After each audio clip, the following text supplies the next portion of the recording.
আসসালামু আলাইকুম। আমি গ্রেপ ইঞ্জিনিয়ারিং থেকে ফারদিন আহমেদ বলছি।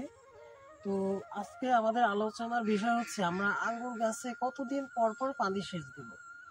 তো আমাদের আঙ্গুর গাছের পানি সেচটা কিন্তু সিজনে সিজনে ভ্যারি করে। আমাদের বর্ষার সিজনে আমরা আঙ্গুর গাছের পানি সেচ দিব হচ্ছে আমাদের খুব একটা দরকার নেই। বর্ষার সিজনে আমাদের আঙ্গুর গাছে পানি সেচ দেওয়ার দরকার নেই বললেই চলে। তবে বর্ষার পরে যখন আমাদের শীতের মৌসুম আসবে তখন কিন্তু বৃষ্টিপাত থাকবে না, তখন কুয়াশা থাকে আকাশে। তো যদিও মাটিটা একটু শুকনো থাকবে তবে কুয়াশায় পানি পড়বে, যদিও তখন গাছে পাতা টাতা কিছু থাকবে না।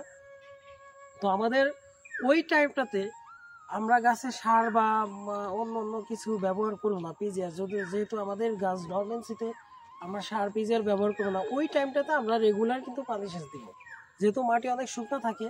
3 থেকে 4 দিন পরে আমরা চেষ্টা করব যে মাটিতে পানি যদি অতিরিক্ত শুকনো থাকে সেটা এটা হচ্ছে আমাদের শীতকালের ক্ষেত্রে আমাদের এই পানি সেচটা দিতে হবে আমাদের 10 থেকে 15 দিন পরে। আর বর্ষাকালে কোনো পানি সেচ দিতে হবে না।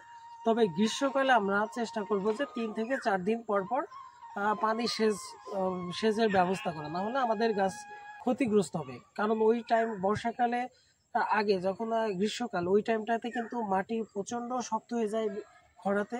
তো আমরা ওই টাইমটাতে চেষ্টা করব যে রেগুলার পানি সেচ দিতে, না হলে আমাদের আঙ্গুর গাছের স্বাস্থ্যগত দিক দিয়ে বা আঙ্গুর গাছটা ওই হিট স্ট্রোকে মারা যেতে পারে। তো যদি আমাদের আঙ্গুর গাছটা বেয়ার রুটের হয় সেক্ষেত্রে আমাদের পানির পরিমাণটা একটু কম হলেও হবে। তবে আর যদি বেয়ার রুট বা কাটিংয়ের হয় অথবা গুটি কলমের হয় সেক্ষেত্রে আমাদের আঙ্গুর গাছের পানি সেচটা একটু বাড়িয়ে দিতে হবে, যাতে আমাদের আঙ্গুর গাছটা ভালো থাকে। তো আমাদের আজকে ভিডিওটা এ পর্যন্ত। আমি পরবর্তী কোনো একটা ভিডিওতে আপনাদের সাথে অন্য অন্য বিষয় নিয়ে আলোচনা করবো। ধন্যবাদ।